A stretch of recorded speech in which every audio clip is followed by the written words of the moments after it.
मेरे प्रिय आत्मन, जीवन क्या है मनुष्य इसे भी नहीं जानता है, और जीवन को ही हम न जान सकें तो मृत्यु को जानने की तो कोई संभावना ही शेष नहीं रह जाती। जीवन ही अपरिचित और अज्ञात हो तो मृत्यु परिचित और ज्ञात नहीं हो सकती है। सच तो यह है कि चूंकि हमें जीवन का पता नहीं, इसलिए ही मृत्यु घटित होती प्रतीत होती है। जो जीवन को जानते हैं उनके लिए मृत्यु एक असंभव शब्द है, जो न कभी घटा, न घटता है, न घट सकता है। जगत में कुछ शब्द बिल्कुल ही झूठे हैं, उन शब्दों में कुछ भी सत्य नहीं है। उन्हीं शब्दों में मृत्यु भी एक शब्द है जो नितांत असत्य है। मृत्यु जैसी घटना कहीं भी नहीं घटती, लेकिन हम लोगों को तो रोज मरते देखते हैं। चारों तरफ रोज मृत्यु घटती हुई मालूम होती है। गांव गांव में मरघट हैं, और ठीक से हम समझें तो ज्ञात होगा कि जहां जहां हम खड़े हैं वहां वहां न मालूम कितने मनुष्यों की अर्थी जल चुकी है। जहां हम निवास बनाए हुए हैं उस भूमि के सभी स्थल मरघट रह चुके हैं। करोड़ों करोड़ों लोग मरे हैं, रोज मर रहे हैं। और अगर मैं ये कहूं कि मृत्यु जैसा झूठा शब्द नहीं है मनुष्य की भाषा में, तो आश्चर्य होगा।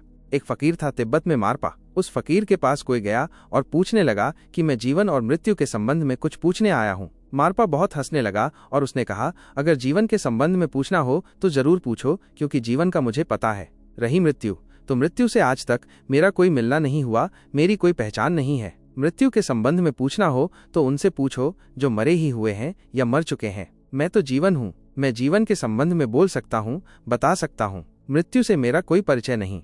ये बात वैसी ही है जैसी आपने सुनी होगी कि एक बार अंधकार ने भगवान से जाकर प्रार्थना की थी कि ये सूरज तुम्हारा मेरे पीछे बहुत बुरी तरह पड़ा हुआ है, मैं बहुत थक गया हूँ। सुबह से मेरा पीछा होता है और सांझ मुश्किल से मुझे छोड़ा जाता है। मेरा कसूर क्या है? दुश्मनी कैसी है ये सूरज क्यों मुझे सताने के लिए मेरे पीछे दिन रात दौड़ता रहता है?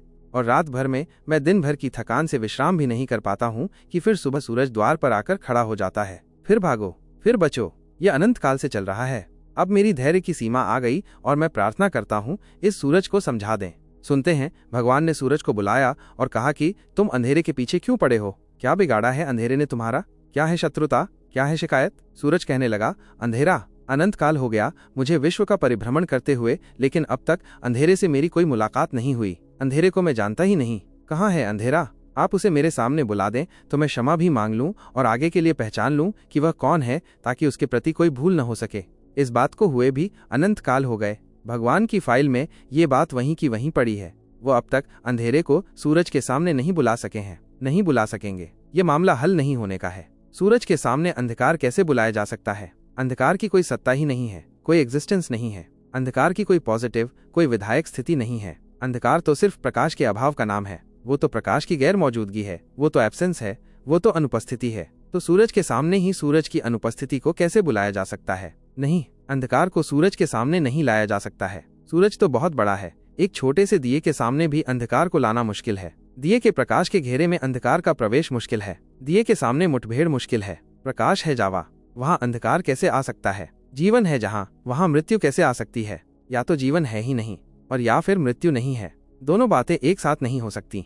हम जीवित हैं, लेकिन हमें पता नहीं कि जीवन क्या है। इस अज्ञान के कारण ही हमें ज्ञात होता है कि मृत्यु भी घटती है। मृत्यु एक अज्ञान है। जीवन का अज्ञान ही मृत्यु की घटना बन जाती है। काश हम उस जीवन से परिचित हो सकें जो भीतर है, तो उसके परिचय की एक किरण भी सदा सदा के लिए इस अज्ञान को तोड़ देती है कि मैं मर सकता हूँ, या कभी मरा हूँ, या कभी मर जाऊंगा। लेकिन उस प्रकाश को हम जानते नहीं हैं जो हम हैं, और उस अंधकार से हम भयभीत होते हैं जो हम नहीं हैं। उस प्रकाश से हम परिचित नहीं हो पाते जो हमारा प्राण है, जो हमारा जीवन है, जो हमारी सत्ता है, और उस अंधकार से हम भयभीत होते हैं जो हम नहीं हैं। मनुष्य मृत्यु नहीं है, मनुष्य अमृत है। समस्त जीवन अमृत है, लेकिन हम अमृत की ओर आंख ही नहीं उठाते हैं। हम जीवन की तरफ, जीवन की दिशा में कोई खोज ही नहीं करते हैं, एक कदम भी नहीं उठाते। जीवन से रह जाते हैं अपरिचित, और इसलिए मृत्यु से भयभीत प्रतीत होते हैं। इसलिए प्रश्न जीवन और मृत्यु का नहीं है, प्रश्न है सिर्फ जीवन का।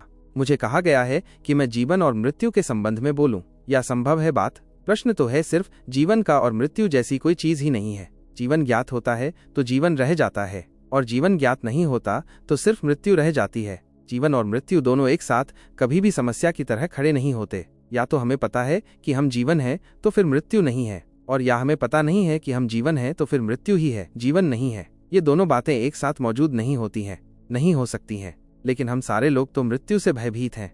मृत्यु का भय बताता है कि हम जीवन से अपरिचित हैं। मृत्यु के भय का एक ही अर्थ है, जीवन से अपरिचय। और जीवन हमारे भीतर प्रतिपल प्रवाहित हो रहा है, श्वास श्वास में, कण कण में, चारों ओर, भीतर बाहर, सब तरफ जीवन है, और उससे ही हम अपरिचित हैं। इसका एक ही अर्थ हो सकता है कि आदमी किसी गहरी नींद में है। नींद में ही हो सकती है ये संभावना कि जो हम हैं उससे भी अपरिचित हों। इसका एक ही अर्थ हो सकता है कि आदमी किसी गहरी मूर्छा में है। इसका एक ही अर्थ हो सकता है कि आदमी के प्राणों की पूरी शक्ति सचेतन नहीं है, अचेतन है, अनकॉन्शियस है, बेहोश है।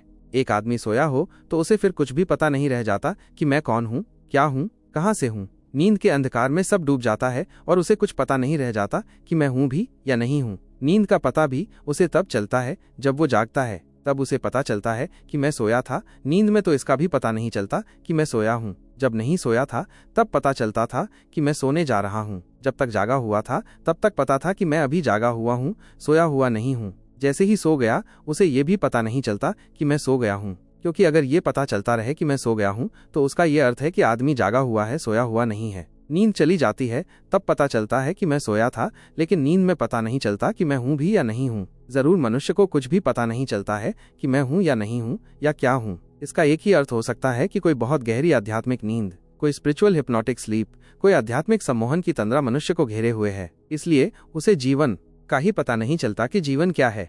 नहीं, लेकिन हम इनकार करेंगे। हम कहेंगे, कैसी आप बात करते हैं, हमें पूरी तरह पता है कि जीवन क्या है। हम जीते हैं, चलते हैं, उठते हैं, बैठते हैं, सोते हैं। एक शराबी भी चलता है, उठता है, बैठता है, चलता है, श्वास लेता है, आंख खोलता है, बात करता है। एक पागल भी उठता है, बैठता है, सोता है, श्वास लेता है, बात करता है, जीता है। लेकिन इसे न तो शराबी होश में कहा जा सकता है और न पागल सचेतन है ये कहा जा सकता है। एक सम्राट की सवारी निकलती थी एक रास्ते पर। एक आदमी चौराहे पर खड़ा होकर पत्थर फेंकने लगा और अपशब्द बोलने लगा और गालियां बकने लगा। सम्राट की बड़ी शोभा यात्रा थी। उस आदमी को तत्काल सैनिकों ने पकड़ लिया और कारागृह में डाल दिया। लेकिन जब वो गालियां बकता था और अपशब्द बोलता था तो सम्राट हंस रहा था। उसके सैनिक हैरान हुए। उसके वजीरों ने कहा, आप हंसते क्यों हैं? उस सम्राट ने कहा, जहां तक मैं समझता हूँ उस आदमी को पता नहीं है कि वो क्या कर रहा है। जहां तक मैं समझता हूँ वो आदमी नशे में है। खैर, कल सुबह उसे मेरे सामने ले आए। कल सुबह वो आदमी सम्राट के सामने लाकर खड़ा कर दिया गया। सम्राट उससे पूछने लगा, कल तुम मुझे गालियां देते थे, अपशब्द बोलते थे, क्या था कारण उसका? उस आदमी ने कहा, मैं और अपशब्द बोलता था। नहीं महाराज, मैं नहीं रहा हूँगा, इसलिए अपशब्द बोले गए होंगे। मैं शराब में था, मैं बेहोश था, मुझे कुछ पता नहीं कि मैंने क्या बोला। मैं नहीं था, हम भी नहीं हैं। नींद में हम चल रहे हैं, बोल रहे हैं, बात कर रहे हैं, प्रेम कर रहे हैं, घृणा कर रहे हैं, युद्ध कर रहे हैं। अगर कोई दूर के तारे से देखे मनुष्य जाति को तो वो यही समझेगा कि सारी मनुष्य जाति इस भांति व्यवहार कर रही है जिस तरह नींद में, बेहोशी में कोई व्यवहार करता हो। 3000 वर्षों में मनुष्य जाति ने 15,000 युद्ध किए हैं। ये जागे हुए मनुष्य का लक्षण नहीं है। जन्म से लेकर मृत्यु तक की सारी कथा चिंता की, दुख की, पीड़ा की कथा है। आनंद का एक क्षण भी उपलब्ध नहीं होता। आनंद का एक कण भी नहीं मिलता है जीवन में। खबर भी नहीं मिलती कि आनंद क्या है। जीवन बीत जाता है और आनंद की झलक भी नहीं मिलती। यह आदमी होश में नहीं कहा जा सकता है। दुख, चिंता, पीड़ा, उदासी और पागलपन सारे जन्म से लेकर मृत्यु तक की कथा है। लेकिन शायद हमें पता नहीं चलता, क्योंकि हमारे चारों तरफ भी हमारे जैसे ही सोए हुए लोग हैं। और कभी अगर एक आध जागा हुआ आदमी पैदा हो जाता है तो हम सोए हुए लोगों को इतना क्रोध आता है उस जागे हुए आदमी पर कि हम बहुत जल्दी ही उस आदमी की हत्या कर देते हैं। हम ज्यादा देर उसे बर्दाश्त नहीं करते। जीसस को हम इसीलिए सूली पर लटका देते हैं कि तुम्हारा कसूर है कि तुम जागे हुए आदमी हो। हम सोए हुए लोगों को तुम्हें देखकर बहुत अपमानित होना पड़ता है। हम सोए हुए आदमियों के लिए तुम एक अपमानजनक चिन्ह बन जाते हो कि तुम सोए हुए लोग हो। तुम्हारी मौजूदगी हमारी नींद में बाधा डालती है। हम तुम्हारी हत्या कर देंगे। हम सुकरात को जहर पिलाकर मार डालते हैं। हम मंसूर की गर्दन काट डालते हैं। हम जागे हुए आदमियों के साथ वही व्यवहार करते हैं जो पागलों की बस्ती में उस आदमी के साथ होगा जो पागल नहीं है। आपको इसका अंदाज नहीं है। मेरे एक मित्र पागल थे और वो एक पागल खाने में बंद कर दिए गए। पागलपन में उन्होंने केमोन फिनाइल की एक बाल्टी जो पागल खाने में रखी थी वो पी गए। उसके पी जाने से उनको इतनी उल्टियां हुई, इतने दस्त लगे कि 15 दिन तक सारा शरीर रूपांतरित हो गया। उनकी सारी गर्मी जैसे शरीर से निकल गई और वो ठीक हो गए। लेकिन उन्हें 6 महीने के लिए पागल घर में भेजा गया था। वो ठीक हो गए और उन्होंने मुझसे कहा कि जब मैं पागल था तब, और जब मैं ठीक हो गया उस पागलपन से, और 3 महीने तक ठीक होकर जब मैं पागल घर में रहा, तब जो पीड़ा मैंने अनुभव की उसका हिसाब लगाना बहुत मुश्किल है। जब तक मैं पागल था तब तक कोई कठिनाई न थी, क्योंकि और सब भी मेरे जैसे लोग थे। जब मैं ठीक हो गया तब मुझे लगा कि मैं कहाँ हूँ, क्योंकि मैं सो रहा हूँ और 2 आदमी मेरी छाती पर सवार हो गए हैं। मैं चल रहा हूँ और कोई मुझे धक्के मार रहा है। उस सब का मुझे पहले कुछ भी पता नहीं चला था, क्योंकि मैं भी पागल था। मुझे ये भी पता नहीं चला था कि ये लोग पागल हैं जब तक मैं पागल था। जब मैं पागल न रहा तो मुझे पता चला कि ये सारे लोग पागल हैं। और जैसे ही मैं पागल न रहा, मैं उन सारे पागलों का शिकार बन गया। और मेरी कठिनाई ये थी कि मुझे सब समझ में आ रहा था कि अब मैं बिल्कुल ठीक हूँ, और अब क्या होगा और क्या नहीं होगा, और अब मैं कैसे बाहर निकलूं। और अगर मैं चिल्लाकर कहता कि मैं पागल नहीं हूँ, तो सभी पागल यही चिल्लाकर कहते हैं कि हम पागल नहीं हैं। कोई डॉक्टर मानने को राजी नहीं था। हमारे चारों तरफ सोए हुए लोगों की भीड़ है, और इसलिए हमें पता नहीं चलता कि हम सोए हुए आदमी हैं, और जागे हुए आदमी की हम जल्दी से हत्या कर देते हैं, क्योंकि वो आदमी हमें बहुत कष्टपूर्ण मालूम होने लगता है, बहुत डिस्टर्बिंग, बहुत विघ्नकारक मालूम होने लगता है। एक अंग्रेज विद्वान केनेथ वाकर ने एक किताब लिखी है, और उस किताब को एक फकीर गुरजीएफ को समर्पित किया है। समर्पण में, डेडिकेशन में उसने जो शब्द लिखे हैं वे बड़े अद्भुत हैं। उसने डेडिकेशन में, समर्पण में लिखा है, to George Gurdjieff the disturber of my sleep, मेरी नींद तोड़ने वाले जॉर्ज गुरजीएफ को समर्पित। थोड़े से लोग हुए हैं जमीन पर जो लोगों की नींद तोड़ने की कोशिश करते हैं, लेकिन अगर आप किसी की नींद तोड़ने की कोशिश करेंगे तो निश्चित ही वो आपसे बदला लेगा। किसी सोते हुए आदमी को जगाने की कोशिश करिए, वो आपकी गर्दन पकड़ लेगा। आज तक मनुष्य को आध्यात्मिक नींद से जिन्होंने जगाने की कोशिश की है, हमने उनकी भी गर्दनें पकड़ ली हैं। हमारे बीच हमें पता नहीं चलता, इसीलिए कि हम सब एक जैसे नींद में सोए हुए लोग हैं। एक गांव के संबंध में मैंने सुना है कि वहां एक दिन एक जादूगर आ गया था, और उस गांव के कुएं में उसने एक पुड़िया डाल दी थी और कहा था कि इस कुएं का पानी जो भी पिएगा वो पागल हो जाएगा। एक ही कुआं था उस गांव में। एक कुआं और था, लेकिन वो गांव का कुआं न था, वो राजा के महल में था। सांझ होते होते तक गांव के हर आदमी को पानी पीना पड़ा, चाहे पागलपन की कीमत पर भी पीना पड़े, लेकिन मजबूरी थी। प्यास तो बुझानी पड़ेगी, चाहे पागल ही क्यों न हो जाना पड़े। गांव के लोग अपने को कब तक रोकते, उन्होंने पानी पिया। सांझ होते होते पूरा गांव पागल हो गया। सम्राट बहुत खुश था, उसकी रानियां बहुत खुश थीं। महल में गीत और संगीत का आयोजन हो रहा था। उसके वजीर खुश थे कि हम बच गए, लेकिन सांझ होते होते उन्हें पता चला कि गलती में है वे, क्योंकि सारा महल सांझ होते होते गांव के पागलों ने घेर लिया। पूरा गांव हो गया था पागल।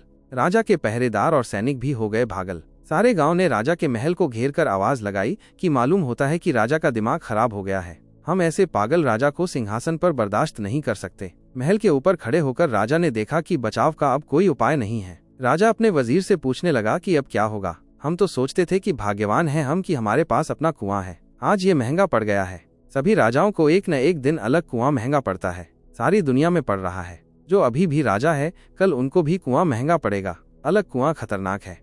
लेकिन तब तक ख्याल नहीं था। वजीर से राजा कहने लगा, क्या होगा अब? वजीर ने कहा, अब कुछ पूछने की जरूरत नहीं है, आप भागे पीछे के द्वार से और गांव के उस कुएं का पानी पीकर जल्दी लौट आएं, अन्यथा ये महल खतरे में है। सम्राट ने कहा, उसे कुएं का पानी? क्या तुम मुझे पागल बनाना चाहते हो? वजीर ने कहा, अब पागल बने बिना बचने का कोई उपाय नहीं है। राजा भागा, उसकी रानियां भागी। उन्होंने जाकर उस कुएं का पानी पी लिया। उस रात उस गांव में एक बड़ा जलसा मनाया गया। सारे गांव के लोगों ने खुशी मनाई, बाजे बजाए, गीत गाए और भगवान को धन्यवाद दिया कि हमारे राजा का दिमाग ठीक हो गया है, क्योंकि राजा भी भीड़ में नाच रहा था और गालियां बक रहा था। अब राजा का दिमाग ठीक हो गया। चूंकि हमारी नींद सार्वजनिक है, सार्वभौमिक है, क्योंकि हम जन्म से ही सोए हुए हैं, इसलिए हमें पता नहीं चलता है इस नींद में हम क्या समझ पाते हैं जीवन को। इतना ही कि ये शरीर जीवन है, इस शरीर के भीतर जरा भी प्रवेश नहीं हो पाता। ये समझ वैसी ही है जैसे किसी राजमहल के बाहर दीवाल के आसपास कोई घूमता हो और समझता हो कि ये राजमहल है। दीवाल पर, बाहर की दीवाल पर, चार दीवारी पर, परकोटे के बाहर कोई घूमता हो और सोचता हो कि राजमहल है, और परकोटे की दीवाल से टिक कर सो जाता हो और सोचता हो कि महलों में विश्राम कर रहा हूँ। शरीर के आसपास जिनके जीवन का बोध है, वो उसी नासमझ आदमी की तरह हैं जो महल की दीवाल के बाहर खड़े होकर समझता है कि महल का मेहमान हो गया हूँ। शरीर के भीतर हमारा कोई प्रवेश नहीं है, हम शरीर के बाहर जीते हैं। बस शरीर की परत, बाहर की परत, शरीर की भीतर की परत तक का कोई पता हमें नहीं चलता। बस दीवाल के बाहर का हिस्सा, दीवाल के भीतर का हिस्सा ही पता नहीं चलता। महल तो बहुत दूर है। दीवाल के बाहर के हिस्से को ही महल समझते हैं, दीवाल के भीतर के हिस्से तक से परिचय नहीं हो पाता। हम अपने शरीर को अपने से बाहर से जानते हैं, हमने कभी भीतर खड़े होकर भी शरीर को नहीं देखा है भीतर से, फ्रॉम विद इन। जैसे मैं इस कमरे के भीतर बैठा हूँ, आप इस कमरे के भीतर बैठे हैं, हम इस कमरे को भीतर से देख रहे हैं। एक आदमी बाहर घूम रहा है, वो इस मकान को बाहर से देख रहा है। आदमी अपने शरीर के घर में अपने को भीतर से भी देखने में समर्थ नहीं हो पाता है, बाहर से ही जानता है। और तब मौत पैदा हो जाती है, क्योंकि जिसे हम बाहर से जानते हैं वो केवल खोल है, वो केवल बाहरी वस्त्र है, वो केवल मकान के बाहर की दीवार है, घर का मालिक नहीं। घर का मालिक भीतर है। उस भीतर के मालिक से तो पहचान ही हमारी नहीं हो पाती। भीतर की दीवार तक से पहचान नहीं हो पाती, तो भीतर के मालिक से कैसे पहचान होगी?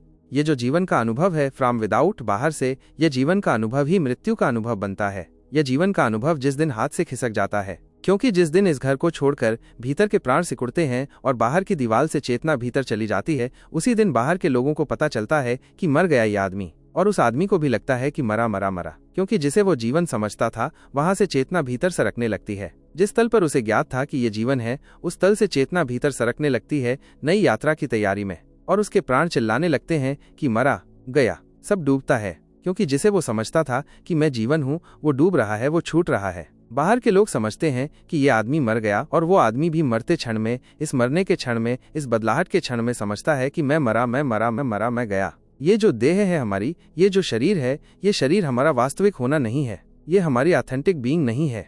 गहराई में इससे बहुत भिन्न और बिल्कुल दूसरे प्रकार का हमारा व्यक्तित्व है। इस शरीर से बिल्कुल विपरीत और उल्टा हमारा जीवन है। एक बीज को हम देखते हैं, बीज के ऊपर की खोल होती है बहुत सख्त, ताकि भीतर जो छिपा हुआ जीवन का अंकुर है, कोमल, डेलिकेट, वो उसकी रक्षा कर सके। भीतर का अंकुर तो होता है बहुत कोमल, और उसकी रक्षा के लिए बहुत कठोर दीवार, एक घेरा, एक खोल बीज के ऊपर चढ़ी होती है। वो जो खोल है वो बीज नहीं है, और जो उस खोल को ही बीज समझ लेगा वो कभी भी उस जीवन के अंकुर से परिचित नहीं हो पाएगा जो भीतर छिपा है। वो खोल को ही लिए रह जाएगा और अंकुर कभी पैदा नहीं होगा। नहीं, खोल बीज नहीं है, बल्कि सच तो ये है कि बीज जब पैदा होता है तो खोल को मिट जाना पड़ता है, टूट जाना पड़ता है, बिखर जाना पड़ता है, मिट्टी में गल जाना पड़ता है। जब खोल गल जाती है तब बीज भीतर से प्रकट होता है। यह शरीर एक बीज है और जीवन, चेतना और आत्मा का एक अंकुर भीतर है, लेकिन हम इस खोल को ही बीज समझकर नष्ट हो जाते हैं, और वो अंकुर पैदा भी नहीं हो पाता है, वो अंकुर फूट भी नहीं पाता है। जब वो अंकुर फूटता है तो जीवन का अनुभव होता है। जब वो अंकुर फूटता है तो मनुष्य का बीज होना समाप्त होता है और मनुष्य वृक्ष बनता है। जब तक मनुष्य बीज है तब तक वो सिर्फ एक पोटेंशियलिटी है, एक संभावना है, और जब उसके भीतर वृक्ष पैदा होता है जीवन का, तब वो वास्तविक बनता है। उस वास्तविकता को कोई आत्मा कहता है, उस वास्तविकता को कोई परमात्मा कहता है। मनुष्य है बीज परमात्मा का, मनुष्य सिर्फ बीज है। जीवन का पूर्ण अनुभव तो वृक्ष को होगा, बीज को क्या हो सकता है? बीज क्या जान सकता है वृक्ष के आनंद को? बीज क्या जान सकता है कि आएंगे पत्ते हरे जिन पर सूरज की किरणें नाचेंगी? बीज क्या जान सकता है कि हवाएं बहेंगी पत्तियों और शाखाओं से और प्राण संगीत में गूंजेंगे? बीज कैसे जान सकता है कि खिलेंगे फूल और आकाश के तारों को मात कर देंगे? बीज कैसे जान सकता है कि पक्षी गीत गाएंगे और यात्री छाया में विश्राम करेंगे? बीज कैसे जान सकता है वृक्ष के अनुभव को? बीज कैसे जान सकता है? बीज को तो कुछ भी पता नहीं, वह तो सपना भी नहीं देख सका उसका जो वृक्ष होने पर संभव होगा। वह तो वृक्ष होकर ही जाना जा सकता है। आदमी जीवन को नहीं जानता है क्योंकि उसने बीज को ही अपनी परिपूर्णता समझ ली है। वह तो जीवन को तभी जानेगा जब भीतर के जीवन का पूरा वृक्ष प्रकट हो। लेकिन भीतर के जीवन का वृक्ष प्रकट होना तो दूर, भीतर कुछ है शरीर से भिन्न और अलग। इसका हमें कोई बोध ही नहीं हो पाता, इसकी हमें कोई स्मृति, इसका कोई स्मरण, इसकी कोई रिमेम्बरिंग ही पैदा नहीं हो पाती कि अलग भी कुछ है शरीर से भिन्न। जीवन की समस्या जो भीतर है उसके अनुभव की समस्या है, जो भीतर है उसके अनुभव की समस्या है जीवन की समस्या। और हम जीवन को मान लेते हैं वो जो कि बाहर विस्तीर्ण है। एक वृक्ष से मैंने पूछा, तेरा जीवन कहाँ है? वह वृक्ष कहने लगा, उन जड़ों में जो दिखाई नहीं पड़ती। जड़ें दिखाई नहीं पड़ती, वहाँ जीवन है। वृक्ष जो दिखाई पड़ता है वो वहाँ से जीवन लेता है जो अदृश्य है। माओ त्से तुंग ने अपने बचपन की एक घटना लिखी है कि मेरी माँ की झोपड़ी के पास एक बगिया थी। उसने जीवन भर उस बगिया को संभाला था। उसके फूल इतने बड़े और प्यारे होते थे कि दूर दूर के गांव के लोग देखने आते थे, और बगिया के पास से गुजरता हुआ ऐसा कठोर आदमी कभी नहीं देखा गया जो 2 क्षण ठहर न गया हो उन फूलों को देखकर। माँ बूढ़ी हो गई और बीमार पड़ गई। माओ छोटा था, पर उसने अपनी माँ को कहा कि फिक्र मत करो घर में, और बड़ा तो कोई था नहीं। उसने कहा, फिक्र मत करो, तुम चिंता मत करो पौधों की, मैं उनकी फिक्र कर लूंगा। 15 दिन बाद माँ उठी। माओ दिन भर बगीचे में मेहनत करता रहता, दिन रात, सुबह से लेकर आधी रात तक। माँ निश्चित थी, लेकिन जिस दिन 15 दिन बाद उठकर वो बगीचे में आई तो देखा बगिया पूरी कुम्हला गई है। फूल तो जा चुके कभी के, पत्ते भी मुर्दा हो गए हैं, सारे वृक्ष उदास खड़े हैं। ऐसा ही लगा होगा उस बुढ़िया को जैसा कि आज अगर किसी के पास आंखें हो तो सारी मनुष्य की बगिया को देखकर लगेगा सब फूल गिर गए, सब पत्ते कुम्हला गए, सब वृक्ष उदास खड़े हैं। वो तो छाती पीटकर रोने लगी कि ये तूने क्या किया, और तू सुबह से सांझ तक करता क्या था?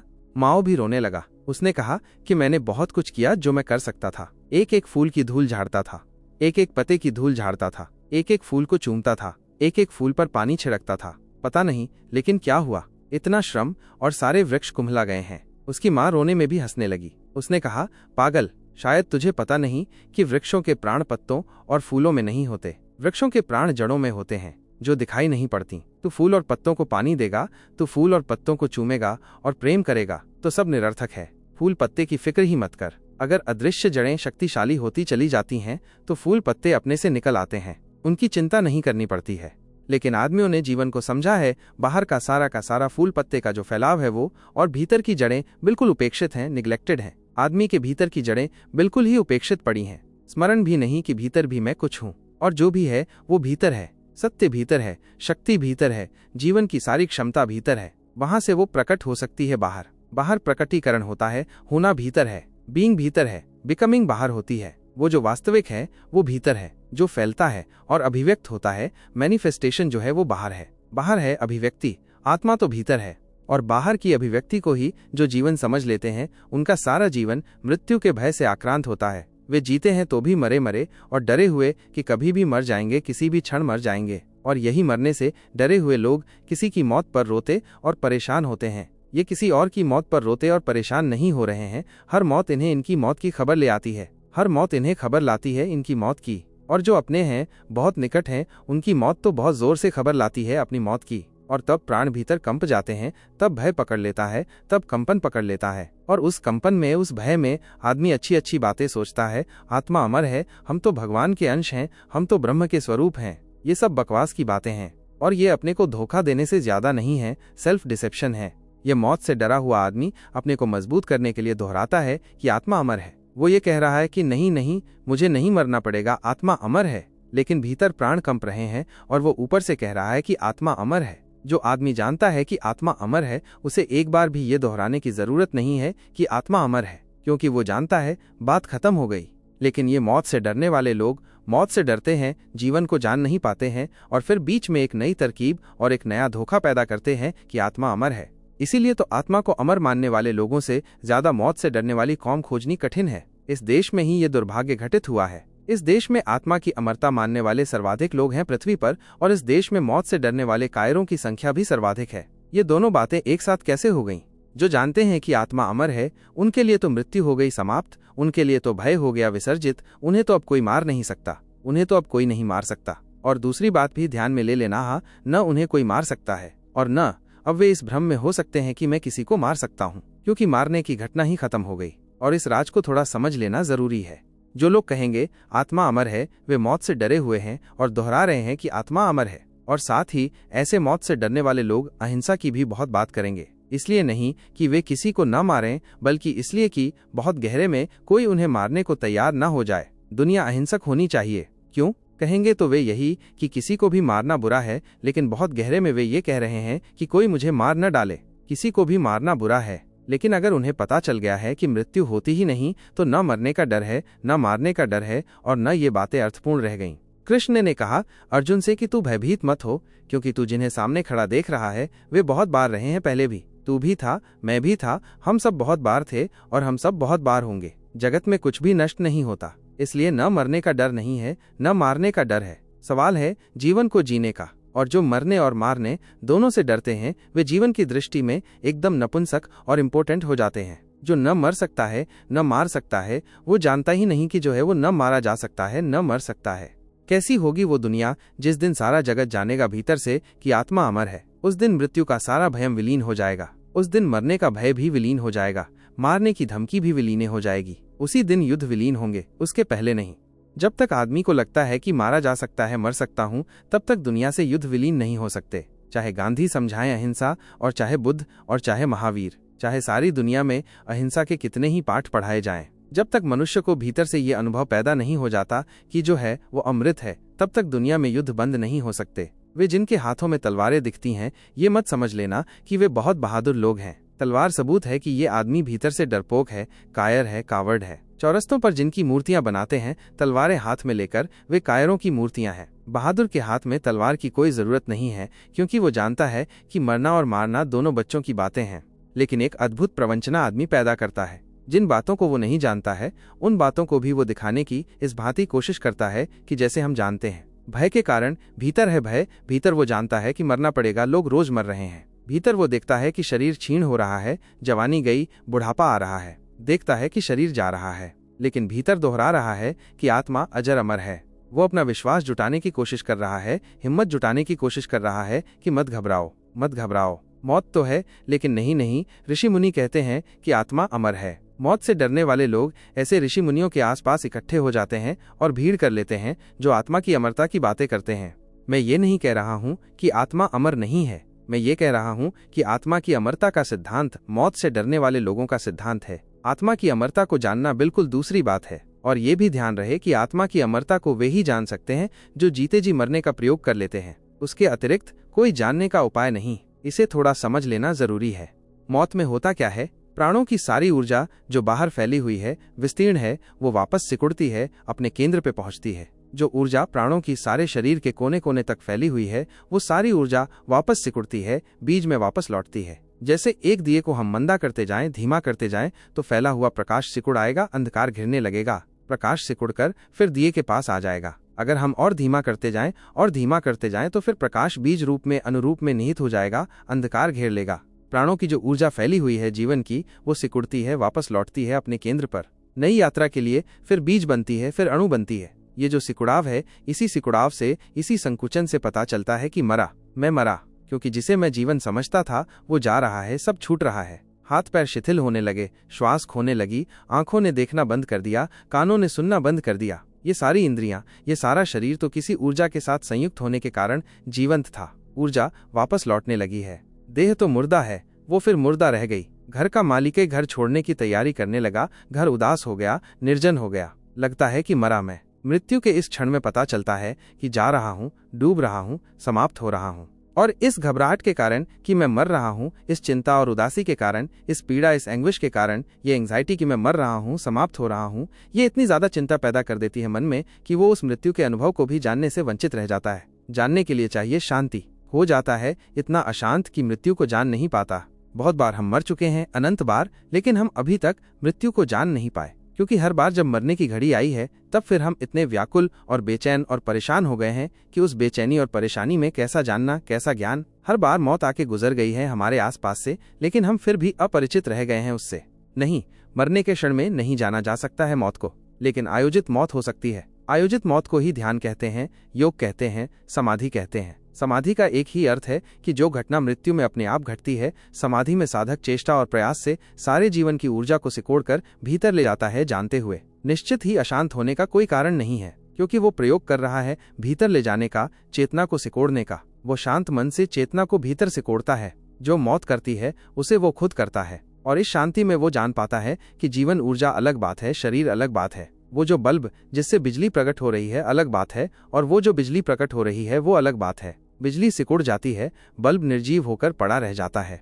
शरीर बल्ब से ज्यादा नहीं है। जीवन वो विद्युत है, वो ऊर्जा है, वो एनर्जी, वो प्राण है जो शरीर को जीवित किए हुए है, गर्म किए हुए है, उत्तप्त किए हुए है। समाधि में साधक मरता है स्वयं, और चूंकि वो स्वयं मृत्यु में प्रवेश करता है, वो जान लेता है इस सत्य को कि मैं हूँ अलग, शरीर है अलग। और एक बार ये पता चल जाए कि मैं हूँ अलग तो मृत्यु समाप्त हो गई, और एक बार ये पता चल जाए कि मैं हूँ अलग तो जीवन का अनुभव शुरू हो गया। मृत्यु की समाप्ति और जीवन का अनुभव एक ही सीमा पर होते हैं, एक ही साथ होते हैं। जीवन को जाना कि मृत्यु गई, मृत्यु को जाना कि जीवन हुआ। अगर ठीक से समझें तो ये एक ही चीज को कहने के दो ढंग हैं। ये एक ही दिशा में इंगित करने वाले दो इशारे हैं। धर्म को इसलिए मैं कहता हूँ धर्म है मृत्यु की कला, वो है आर्ट ऑफ डेथ। लेकिन आप कहेंगे कई बार मैं कहता हूँ धर्म है जीवन की कला, आर्ट ऑफ लिविंग। निश्चित ही दोनों बात मैं कहता हूँ, क्योंकि जो मरना जान लेता है वही जीवन को जान पाता है। धर्म है जीवन और मृत्यु की कला। अगर जानना है कि जीवन क्या है और मृत्यु क्या है, तो आपको स्वेच्छा से शरीर से ऊर्जा को खींचने की कला सीखनी होगी, तभी आप जान सकते हैं, अन्यथा नहीं। और ये ऊर्जा खींची जा सकती है। इस ऊर्जा को खींचना कठिन नहीं है, इस ऊर्जा को खींचना सरल है। ये ऊर्जा संकल्प से ही फैलती है और संकल्प से ही वापस लौट आती है। ये ऊर्जा सिर्फ संकल्प का विस्तार है, विल फोर्स का विस्तार है। संकल्प हम करें तीव्रता से, टोटल, समग्र, कि मैं वापस लौटता हूँ अपने भीतर। सिर्फ आधा घंटा भी कोई इस बात का संकल्प करे कि मैं वापस लौटना चाहता हूँ, मैं मरना चाहता हूँ, मैं डूबना चाहता हूँ अपने भीतर, मैं अपनी सारी ऊर्जा को सिकोड़ लेना चाहता हूँ, तो थोड़े ही दिनों में वो इस अनुभव के करीब पहुंचने लगेगा कि ऊर्जा सिकुड़ने लगी है भीतर। शरीर छूट जाएगा बाहर पड़ा हुआ। एक 3 महीने का थोड़ा गहरा प्रयोग और आप शरीर अलग पड़ा है इसे देख सकते हैं। अपना ही शरीर अलग पड़ा है इसे देख सकते हैं। सबसे पहले तो भीतर से दिखाई पड़ेगा कि मैं अलग खड़ा हूँ, भीतर एक तेजस, एक ज्योति की तरह, और सारा शरीर भीतर से दिखाई पड़ रहा है जैसा कि ये भवन है। और फिर थोड़ी और हिम्मत जुटाई जाए तो वो जो जीवंत ज्योति भीतर है उसे बाहर भी लाया जा सकता है, और हम बाहर से देख सकते हैं कि शरीर अलग पड़ा है। एक अद्भुत अनुभव मुझे हुआ, वो मैं कहूँ। अब तक उसे कभी कहा नहीं। अचानक ख्याल आ गया तो कहता हूँ, कोई 17-18 साल पहले बहुत रातों तक मैं एक वृक्ष के ऊपर बैठकर ध्यान करता था। ऐसा बार बार अनुभव हुआ कि जमीन पर बैठकर ध्यान करने पर शरीर बहुत प्रबल होता है। शरीर बनता है पृथ्वी से और पृथ्वी पर बैठकर ध्यान करने से शरीर की शक्ति बहुत प्रबल होती है। वो जो ऊंचाइयों पर, हाइट्स पर, पहाड़ों पर और हिमालय जाने वाले योगियों की चर्चा है वो अकारण नहीं है, बहुत वैज्ञानिक है। जितनी पृथ्वी से दूरी बढ़ती है शरीर की, उतना ही शरीर तत्व का प्रभाव भीतर कम होता चला जाता है। तो एक बड़े वृक्ष पर ऊपर बैठकर मैं ध्यान करता था रोज रात। एक दिन ध्यान में कब कितना लीन हो गया मुझे पता नहीं, और कब शरीर वृक्ष से गिर गया वो मुझे पता नहीं। जब नीचे गिर पड़ा शरीर, तब मैंने चौंक कर देखा कि ये क्या हो गया। मैं तो वृक्ष पर ही था और शरीर नीचे गिर गया। कैसा हुआ, अनुभव कहना बहुत मुश्किल है। मैं तो वृक्ष पर ही बैठा था और शरीर नीचे गिरा था और मुझे दिखाई पड़ रहा था कि वो नीचे गिर गया है। सिर्फ एक रजत रज्जु, एक सिल्वर कार्ड नाभि से मुझ तक जुड़ी हुई थी, एक अत्यंत चमकदार शुभ्र रेखा। कुछ भी समझ के बाहर था कि अब क्या होगा, कैसे वापस लौटूंगा, कितनी देर यह अवस्था रही होगी ये पता नहीं, लेकिन अपूर्व अनुभव हुआ। शरीर के बाहर से पहली दफा देखा शरीर को, और शरीर उसी दिन से समाप्त हो गया। मौत उसी दिन से खत्म हो गई, क्योंकि एक और देह दिखाई पड़ी जो शरीर से भिन्न है। एक और सूक्ष्म शरीर का अनुभव हुआ। कितनी देर ये रहा कहना मुश्किल है। सुबह होते होते 2 औरतें वहां से निकलीं दूध लेकर किसी गांव से, और उन्होंने आकर पड़ा हुआ शरीर देखा। वो मैं सब देख रहा हूं ऊपर से कि वे करीब आकर बैठ गई हैं। कोई मर गया, और उन्होंने सिर पर हाथ रखा, और एक क्षण में जैसे तीव्र आकर्षण से मैं वापस अपने शरीर में आ गया और आंख खुल गई। तब एक दूसरा अनुभव हुआ। वो दूसरा अनुभव ये हुआ कि स्त्री पुरुष के शरीर में एक कीमिया और केमिकल चेंज पैदा कर सकती है, और पुरुष स्त्री के शरीर में एक केमिकल चेंज पैदा कर सकता है। ये भी ख्याल हुआ कि उस स्त्री का छूना और मेरा वापस लौट आना, ये कैसे हो गया। फिर तो बहुत अनुभव हुए इस बात के, और तब मुझे समझ में आया कि हिंदुस्तान में जिन तांत्रिकों ने समाधि पर और मृत्यु पर सर्वाधिक प्रयोग किए थे, उन्होंने क्यों स्त्रियों को भी अपने साथ बांध लिया था। गहरी समाधि के प्रयोग में अगर शरीर के बाहर तेजस शरीर चला गया, सूक्ष्म शरीर चला गया, तो बिना स्त्री की सहायता के पुरुष के तेजस शरीर को वापस नहीं लौटाया जा सकता है। या स्त्री का तेजस शरीर अगर बाहर चला गया तो बिना पुरुष की सहायता के उसे वापस नहीं लौटाया जा सकता। स्त्री और पुरुष के शरीर के मिलते ही एक विद्युत वृत्त, एक इलेक्ट्रिक सर्किल पूरा हो जाता है, और वो जो बाहर निकल गई है चेतना तीव्रता से भीतर वापस लौट आती है। फिर तो 6 महीने में कोई 6 बार यह अनुभव हुआ निरंतर, और 6 महीने में मुझे अनुभव हुआ कि मेरी उम्र कम से कम 10 वर्ष कम हो गई। कम हो गई मतलब अगर मैं 70 साल जीता तो 60 साल ही जी सकूंगा। 6 महीने में अजीब अजीब से अनुभव हुए। छाती के सारे बाल मेरे सफेद हो गए 6 महीने के भीतर। मेरी समझ के बाहर हुआ कि ये क्या हो रहा है। और तब ये भी ख्याल में आया कि इस शरीर और उस शरीर के बीच के संबंध में व्याघात पड़ गया है, उन दोनों का जो तालमेल था वो टूट गया है। और तब मुझे ये भी समझ में आया कि शंकराचार्य का 33 साल की उम्र में मर जाना या विवेकानंद का 36 साल की उम्र में मर जाना कुछ और ही कारण रखता है। अगर इन दोनों का संबंध बहुत तीव्रता से टूट जाए तो जीना मुश्किल है। और तब मुझे ये भी ख्याल में आया कि रामकृष्ण परमहंस का बहुत बीमारियों से घिरे रहना और रमन का कैंसर से मर जाने का भी कारण शारीरिक नहीं है, उस बीच के तालमेल का टूट जाना ही कारण है। लोग आमतौर से कहते हैं कि योगी बहुत स्वस्थ होते हैं, लेकिन सच्चाई बिल्कुल उल्टी है। सच्चाई आज तक यह है कि योगी हमेशा रुग्ण रहा है और कम उम्र में मरता रहा है, और उसका कुल कारण इतना है कि उन दोनों शरीरों के बीच जो एडजस्टमेंट चाहिए, जो तालमेल चाहिए, उसमें विघ्न पड़ जाता है। जैसे ही एक बार वो शरीर बाहर हुआ, फिर ठीक से पूरी तरह कभी भी पूरी अवस्था में भीतर प्रविष्टि नहीं हो पाता है। लेकिन उसकी कोई जरूरत भी नहीं रह जाती, उसका कोई प्रयोजन भी नहीं रह जाता, उसका कोई अर्थ भी नहीं रह जाता।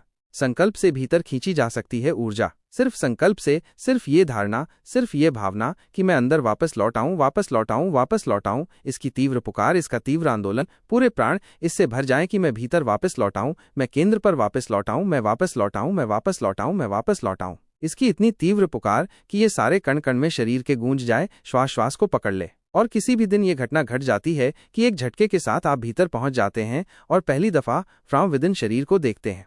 ये जो हजारों नाड़ियों की बात की है योग ने, वो फिजियोलॉजी को जानकर नहीं की है। शरीर शास्त्र से उसका कोई संबंध नहीं है। वे नाड़ियां जानी गई हैं भीतर से, और इसलिए आज जब फिजियोलॉजी उन पर विचार करती है तो पाती है कि वे नाड़ियां कहाँ हैं। ये जो 7 चक्र बताए हैं ये कहाँ है? वे कहीं भी नहीं है शरीर में। शरीर में वे कहीं भी नहीं है, क्योंकि शरीर को हम बाहर से जांच रहे हैं, वे कहीं नहीं मिलेंगे। एक और जांच है शरीर को भीतर से जानना, इनर फिजियोलॉजी। वो बहुत सटल फिजियोलॉजी है, वो बहुत सूक्ष्म शरीर शास्त्र है। वहां से जानने पर जो नाड़ियां जानी गई हैं और जो केंद्र जाने गए हैं वे बिल्कुल अलग हैं। इस शरीर में खोजने से वे कहीं भी नहीं मिलेंगे। वे केंद्र इस शरीर और उस भीतर की आत्मा के कॉन्टैक्ट फील्ड्स हैं, जहां ये दोनों मिलते हैं। सबसे बड़ा कॉन्टैक्ट फील्ड, सबसे बड़ा संपर्क का स्थल नाभि है। इसलिए आपको ख्याल होगा कि अगर आप कार चला रहे हों और एकदम से एक्सीडेंट होने लगे तो सबसे पहले नाभि प्रभावित हो जाएगी, एकदम नाभि अस्त व्यस्त हो जाएगी, क्योंकि वहां सबसे ज्यादा गहरा उस आत्मा और इस शरीर के बीच संबंध का क्षेत्र है। वो सबसे पहले अस्त व्यस्त हो जाएगा मौत को देखकर। जैसे ही मौत सामने दिखाई पड़ेगी कि नाभि अस्त व्यस्त हो जाएगी सारे शरीर के केंद्र से, और शरीर की एक आंतरिक व्यवस्था है जो उस अंतः शरीर और इस शरीर के बीच संपर्क से स्थापित हुई है। जिन चक्रों की बात है वे उनके संपर्क स्थल हैं। निश्चित ही एक बार भीतर से शरीर को जानना एक बिल्कुल है, दूसरी दुनिया को जान लेना है जिसका हमें कोई भी पता नहीं है। मेडिकल साइंस जिसके संबंध में एक शब्द भी नहीं जानती और नहीं जान सकेगी अभी। एक बार यह अनुभव हो जाए कि मैं अलग और यह शरीर अलग, तो मौत खत्म हो गई, मृत्यु नहीं है फिर। और फिर तो शरीर के बाहर आकर खड़े होकर देखा जा सकता है। ये कोई फिलासफिक विचार नहीं है, ये कोई दार्शनिक तात्विक चिंतन नहीं है कि मृत्यु क्या है, जीवन क्या है। जो लोग इस पर विचार करते हैं वे 2 कौड़ी का भी फल कभी नहीं निकाल पाते। ये तो है एग्जिस्टेंशियल अप्रोच, ये तो है अस्तित्ववादी खोज। जाना जा सकता है कि मैं जीवन हूँ, जाना जा सकता है कि मृत्यु मेरी नहीं है, इसे जिया जा सकता है, इसके भीतर प्रविष्ट हुआ जा सकता है। लेकिन जो लोग केवल सोचते हैं कि हम विचार करेंगे कि मृत्यु क्या है, जीवन क्या है, वे लाख विचार करें, जन्म जन्म विचार करें, उन्हें कुछ भी पता नहीं चल सकता है। क्योंकि हम विचार करके विचार करेंगे क्या? केवल उसके संबंध में विचार किया जा सकता है जिसे हम जानते हों। जो नोन है, जो ज्ञात है, उसके बाबत विचार हो सकता है। जो अननोन है, जो अज्ञात है, उसके बाबत कोई विचार नहीं हो सकता। आप वही सोच सकते हैं जो आप जानते हैं। कभी आपने ख्याल किया कि आप उसे नहीं सोच सकते हैं जिसे आप नहीं जानते? उसे सोचेंगे कैसे? How to conceive it? उसकी कल्पना ही कैसे हो सकती है, उसकी धारणा ही कैसे हो सकती है जिसे हम जानते ही नहीं हैं? जीवन हम जानते नहीं, मृत्यु हम जानते नहीं, सोवेंगे हम क्या? इसलिए दुनिया में मृत्यु और जीवन पर दार्शनिकों ने जो कहा है उसका 2 कौड़ी भी मूल्य नहीं है। फिलॉसफी की किताबों में जो भी लिखा है मृत्यु और जीवन के संबंध में, उसका कौड़ी भर मूल्य नहीं है, क्योंकि वे लोग सोच सोच कर लिख रहे हैं।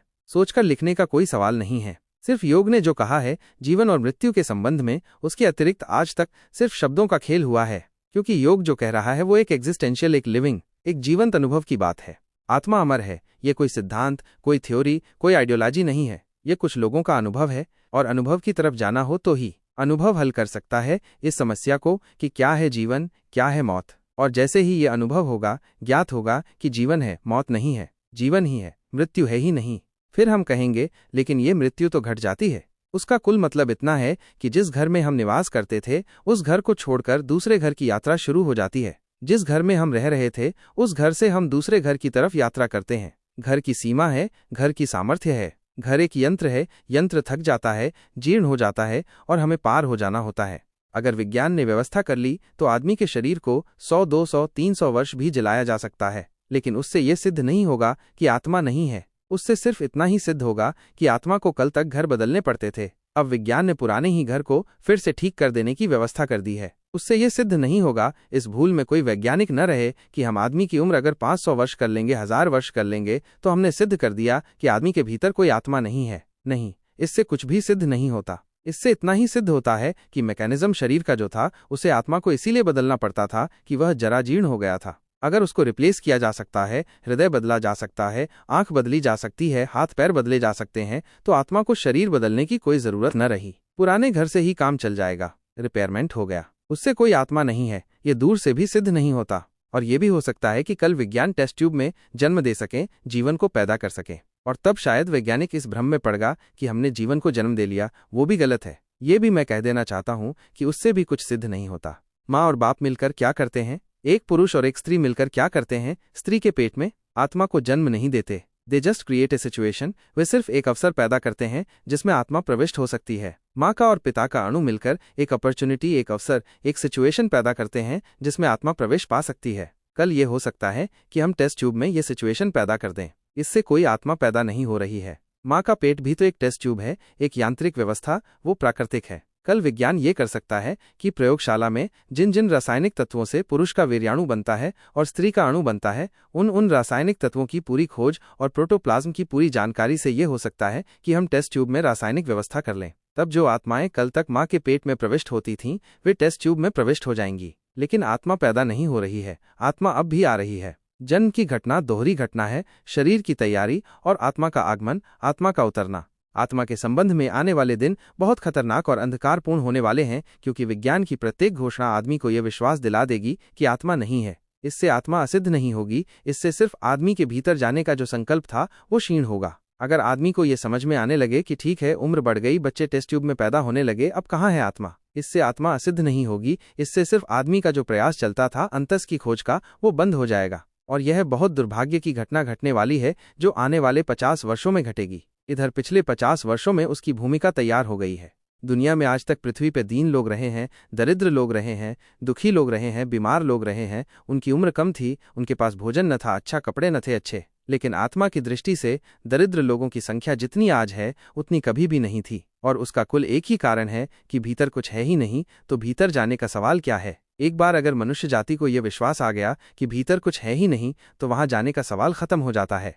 आने वाला भविष्य अत्यंत अंधकारपूर्ण और खतरनाक हो सकता है। इसलिए हर कोने से इस संबंध में प्रयोग चलते रहने चाहिए कि ऐसे कुछ लोग खड़े होकर घोषणा करते रहें, सिर्फ शब्दों की और सिद्धांतों की नहीं, गीता, कुरान और बाइबल की पुनरुक्ति की नहीं, बल्कि घोषणा कर सकें जीवंत की, मैं जानता हूं कि मैं शरीर नहीं हूं। और न केवल ये घोषणा शब्दों की हो, ये उनके सारे जीवन से प्रकट होती रहे, तो शायद हम मनुष्य को बचाने में सफल हो सकते हैं। अन्यथा विज्ञान की सारी विकसित अवस्था मनुष्य को भी एक यंत्र में परिणत कर देगी। और जिस दिन मनुष्य जाति को यह ख्याल आ जाएगा कि भीतर कुछ भी नहीं है, उस दिन से शायद भीतर के सारे द्वार बंद हो जाएंगे। और उसके बाद क्या होगा, कहना कठिन है। आज तक भी अधिक लोगों के भीतर के द्वार बंद रहे हैं, लेकिन कभी कभी कोई एक साहसी व्यक्ति भीतर की दीवारें तोड़कर घुस जाता है। कभी कोई एक महावीर, कभी कोई एक बुद्ध, कभी कोई एक क्राइस्ट, कभी कोई एक लाओ त्से तोड़ देता है दीवार और भीतर घुस जाता है। उसकी संभावना भी रोज रोज कम होती जा रही है। हो सकता है 100-200 वर्षों के बाद, जैसा मैंने आपसे कहा कि मैं कहता हूं जीवन है मृत्यु नहीं है, 100-200 वर्षों बाद मनुष्य कहे कि मृत्यु है जीवन नहीं है, इसकी तैयारी तो पूरी हो गई है। इसको कहने वाले लोग तो खड़े हो गए हैं। आखिर मार्क्स क्या कह रहा है? मार्क्स ये कह रहा है कि मैटर है, माइंड नहीं है। मार्क्स ये कह रहा है कि पदार्थ है, परमात्मा नहीं है। और जो तुम्हें परमात्मा मालूम होता है वो भी बाई प्रोडक्ट है मैटर का, वो भी पदार्थ की ही उत्पत्ति है, वो भी पदार्थ से ही पैदा हुआ है। मार्क्स ये कह रहा है कि जीवन नहीं है, मृत्यु है, क्योंकि अगर आत्मा नहीं है और पदार्थ ही है तो फिर जीवन नहीं है, मृत्यु ही है। मार्क्स की इस बात का प्रभाव बढ़ता चला गया है, ये शायद आपको पता नहीं होगा। दुनिया में ऐसे लोग रहे हैं हमेशा जिन्होंने आत्मा को इनकार किया है, लेकिन आत्मा को इनकार करने वालों का धर्म आज तक दुनिया में पैदा नहीं हुआ था। मार्क्स ने पहली दफा आत्मा को इनकार करने वाले लोगों का धर्म पैदा कर दिया है। नास्तिकों का अब तक कोई ऑर्गेनाइजेशन नहीं था। चारवाक थे, बृहस्पति थे, एपिकुरस था। दुनिया में अद्भुत लोग हुए जिन्होंने ये कहा कि नहीं है आत्मा, लेकिन उनका कोई ऑर्गेनाइजेशन, उनका कोई चर्च, उनका कोई संगठन नहीं था। मार्क्स दुनिया में पहला नास्तिक है जिसके पास ऑर्गेनाइज्ड चर्च है और आधी दुनिया उसके चर्च के भीतर खड़ी हो गई है। और आने वाले 50 वर्षों में बाकी आधी दुनिया भी खड़ी हो जाएगी। आत्मा तो है, लेकिन उसको जानने और पहचानने के सारे द्वार बंद होते जा रहे हैं। जीवन तो है, लेकिन उस जीवन से संबंधित होने की सारी संभावनाएं क्षीण होती जा रही हैं। इसके पहले कि सारे द्वार बंद हो जाएं, जिनमें थोड़ी भी सामर्थ्य और साहस है, उन्हें अपने ऊपर प्रयोग करना चाहिए और चेष्टा करनी चाहिए भीतर जाने की, ताकि वे अनुभव कर सकें। और अगर दुनिया में 100-200 लोग भी भीतर की ज्योति को अनुभव करते हों तो कोई खतरा नहीं है। करोड़ों लोगों के भीतर का अंधकार भी थोड़े से लोगों की जीवन ज्योति से दूर हो सकता है और टूट सकता है। एक छोटा सा दिया और ना मालूम कितने अंधकार को तोड़ देता है। अगर एक गांव में एक आदमी भी है जो जानता है कि आत्मा अमर है, तो उस गांव का पूरा वातावरण, उस गांव की पूरी हवा, उस गांव की पूरी जिंदगी बदल जाएगी। एक छोटा सा फूल खिलता है और दूर दूर के रास्तों पर उसकी सुगंध फैल जाती है। एक आदमी भी अगर इस बात को जानता है कि आत्मा अमर है, तो उस एक आदमी का एक गांव में होना पूरे गांव की आत्मा की शुद्धि का कारण बन सकता है। लेकिन हमारे मुल्क में तो कितने साधु हैं और कितने चिल्लाने और शोरगुल मचाने वाले लोग हैं कि आत्मा अमर है, और उनकी इतनी लंबी कतार, इतनी भीड़ और मुल्क का ये नाटक चरित्र और मुल्क का ये पतन, ये साबित करता है कि ये सब धोखेबाज धंधा है। यहाँ कहीं कोई आत्मा वात्मा को जानने वाला नहीं है। ये इतनी भीड़, इतनी कतार, इतनी मिलिट्री, ये इतना बड़ा सर्कस साधुओं का सारे मुल्क में, कोई मुंह पर पट्टी बांधे हुए एक तरह का सर्कस कर रहे हैं, कोई डंडा लिए हुए दूसरे तरह का सर्कस कर रहे हैं, कोई तीसरे तरह का सर्कस कर रहे हैं। ये इतनी बड़ी भीड़ आत्मा को जानने वाले लोगों की हो और मुल्क का जीवन इतना नीचे गिरता चला जाए, ये असंभव है। और मैं आपको कहना चाहता हूं कि जो लोग कहते हैं कि आम आदमी ने दुनिया का चरित्र बिगाड़ा है, वे गलत कहते हैं। आम आदमी हमेशा ऐसा रहा है। दुनिया का चरित्र ऊंचा था, कुछ थोड़े से लोगों के आत्म अनुभव की वजह से। आम आदमी हमेशा ऐसा था। आम आदमी में कोई फर्क नहीं पड़ गया है। आम आदमी के बीच कुछ लोग थे जीवंत, जो समाज और उसकी चेतना को सदा ऊपर उठाते रहे, सदा ऊपर खींचते रहे। उनकी मौजूदगी, उनकी प्रेजेंस कैटालिटिक एजेंट का काम करती रही है और आदमी के जीवन को ऊपर खींचती रही है। और अगर आज दुनिया में आदमी का चरित्र इतना नीचा है, तो जिम्मेवार हैं साधु, जिम्मेवार हैं महात्मा, जिम्मेवार हैं धर्म की बातें करने वाले झूठे लोग। आम आदमी जिम्मेवार नहीं है, उसकी कभी कोई रिस्पॉन्सिबिलिटी नहीं है, पहले भी नहीं थी, आज भी नहीं है। अगर दुनिया को बदलना हो तो इस बकवास को छोड़ दें कि हम एक एक आदमी का चरित्र सुधारेंगे, कि हम एक एक आदमी को नैतिक शिक्षा का पाठ देंगे। अगर दुनिया को बदलना चाहते हैं तो कुछ थोड़े से लोगों को अत्यंत इंटेंस इनर एक्सपेरिमेंट में से गुजरना पड़ेगा। जो लोग बहुत भीतरी प्रयोग से गुजरने को राजी हैं, ज्यादा नहीं, सिर्फ एक मुल्क में 100 लोग आत्मा को जानने की स्थिति में पहुंच जाएं तो पूरे मुल्क का जीवन अपने आप ऊपर उठ जाएगा। 100 दिए जीवित और सारा मुल्क ऊपर उठ सकता है। तो मैं तो राजी हो गया था इस बात पे बोलने के लिए, सिर्फ इसलिए कि हो सकता है कि कोई हिम्मत का आदमी आ जाए तो उसको मैं निमंत्रण दूंगा कि मेरी तैयारी है भीतर ले चलने की, तुम्हारी तैयारी हो तो आ जाओ। तो वहां बताया जा सकता है कि जीवन क्या है और मृत्यु क्या है। मेरी बातों को इतने प्रेम और शांति से सुना, उसके लिए बहुत बहुत अनुग्रहित हूँ। और अंत में सबके भीतर बैठे परमात्मा को प्रणाम करता हूँ, मेरे प्रणाम स्वीकार करें।